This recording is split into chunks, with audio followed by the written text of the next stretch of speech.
Hello everyone! So today I thought I would try a new setting, which is my garden, because the weather is so nice that I thought it would be nice to try something new. I apologize in advance if maybe the lighting is messed up. It looks fine on my screen, but I found out when I'm editing this video, I guess. And also sorry for my hair, it's getting so much longer because we can't go to the hairdressers in England, so yeah, that's that. But anyway, so today I didn't want to talk about my hair or my garden, but rather about vocabulary learning. And someone on my Twitter account asked me to actually do this video, and I thought that was a good idea.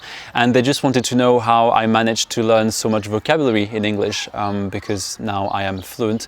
The point of this video is not so much to give you a perfect way of learning vocabulary. In fact, I would most likely argue that the way I learned vocabulary might not have been the most efficient, because when I learned English, which was when I was, I don't know, I started learning it when I was 12, but really got into it when I was 15 or 16, I obviously didn't have the knowledge of how what would be the best way of learning vocabulary. We didn't have YouTube channels like mine to help people with that. So it is worth what it's worth.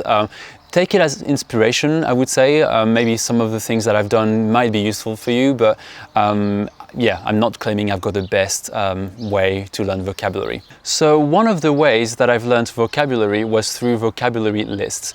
And the lists weren't necessarily made by me. I would probably say they were mainly coming from my teachers at school. And I know a lot of people say don't do vocab lists, they're not good, that's not how you learn a language, you need context, blah, blah, blah.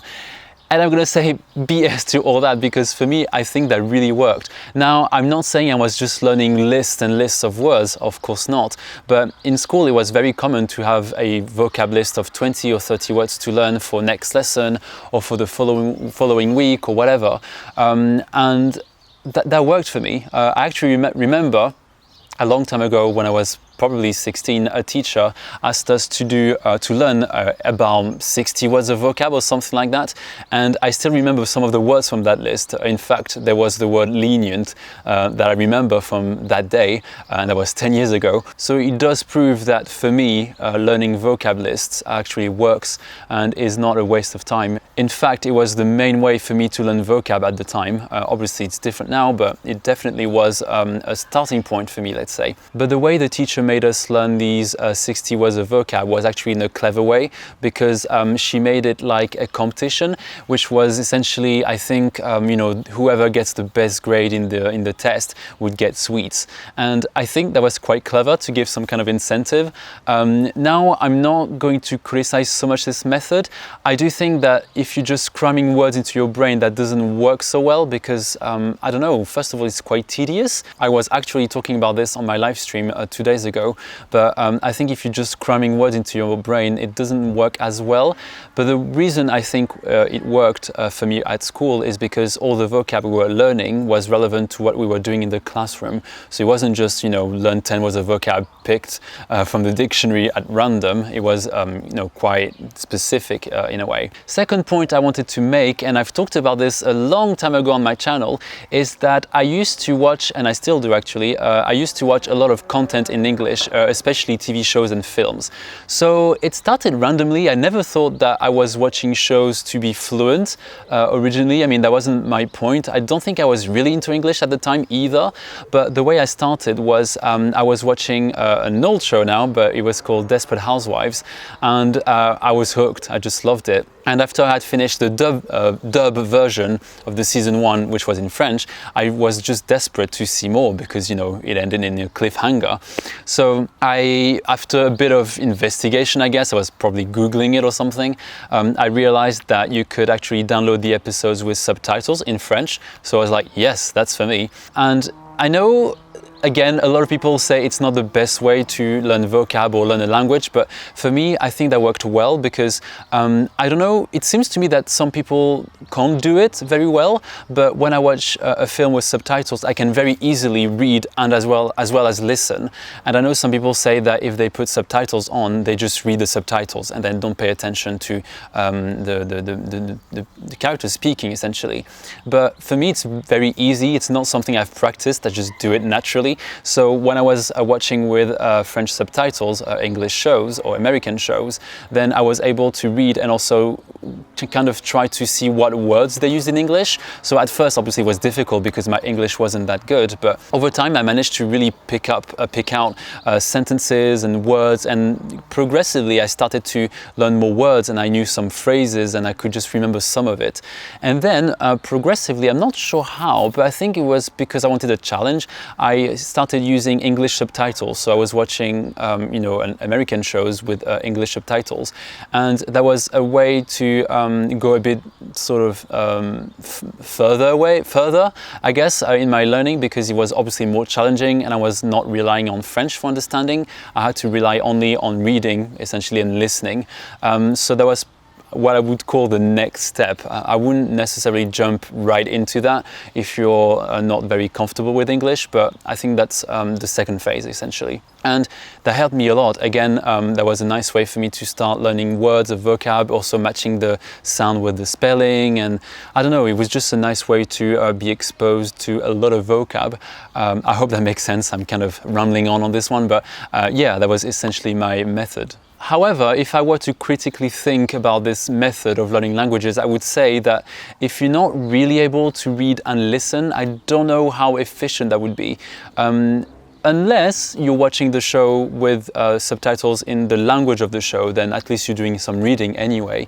But if you're using subtitles of your native language, watching a show in a different language, I don't know how efficient that would be, but it might not be as useful, maybe. And before I finish on this point, I actually have a little confession to make, which is that I still nowadays watch my shows with subtitles. I just love subtitles. I think I just got used to them because I've been using subtitles for over 10 years, and I just like being able to read. It doesn't mean that I can't watch a film without subtitles. I do that often, but I do prefer subtitles. Another way that I've been using to build up my vocabulary in English was to just ask native speakers how to say things, to explain the meaning of words they use when I don't understand.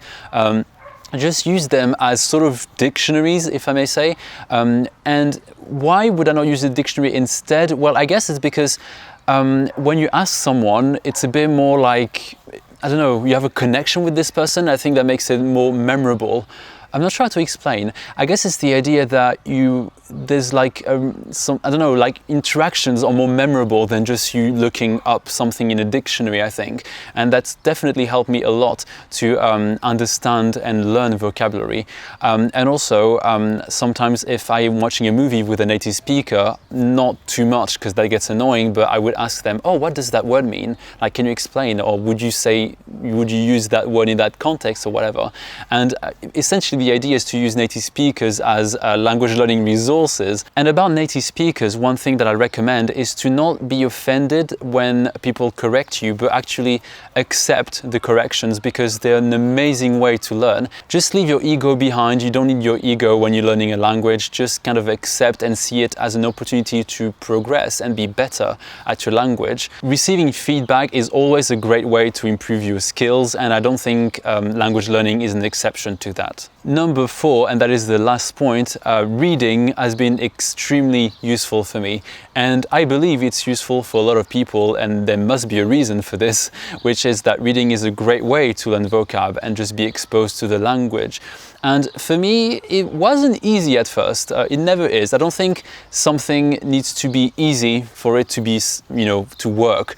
I think even if something is difficult, it doesn't mean that it's a reason for you to stop. In some cases, it depends. But for reading, it does take a bit of perseverance, and just keep doing it, and it gets easier. Obviously, don't choose and don't start with something way too difficult, and that would be way above your level. Start with something that's more manageable, but at the end of the day, it did take me a lot of time to get good at it. And also what I've tried to do, and I didn't maybe do that actively, but I had to, is that when I was studying English at uni for 6 years in total, I had to read lots of different things. I was reading literary books. I remember reading Steinbeck, The Grapes of Wrath.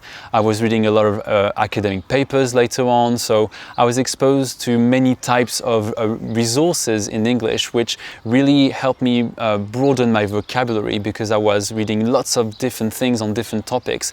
And I think having variety in terms of the things you read in the long term, maybe maybe not at the beginning, but in the long run, when you're reaching a more comfortable level in your language, is really important, because that will allow you to learn words that you might not learn or might not encounter otherwise. And I definitely recommend to not necessarily stick to what you like to read about, but kind of be curious, because anything is an opportunity to see more vocab, sentence structures, see the grammar in context, etc., etc. So these were the main 4 points I wanted to talk about in this video in terms of how I learned vocab. But obviously I've done other things to learn vocabulary. For example, I've been living in England for 7 years, so I'm bound to be exposed to way more vocab than I would have if I hadn't. I also do something that's maybe kind of weird, but whenever I go to a restaurant, to a shop or whatever, I often ask people, what do you call this? Or like, I'll make it maybe funny. I'll be like, oh, I can't believe that after 7 years in England, I still can't name this thing. Like, what is it called? And I make it like kind of funny, because I don't know, maybe I'm socially awkward. I don't know. But yeah, I never hesitate to ask people to teach me something, because I really see anything as an opportunity to learn, and I think it's quite funny to also start up a conversation being like, I suck at English, can you help? Anyway, maybe that's just me. So that was essentially it for this video. I hope you found it helpful, and if you have any questions or you want to share your experience of learning vocab or criticize any of my methods because you thought that was utter crap, then go for it, no problem. And I will see you next week. Bye!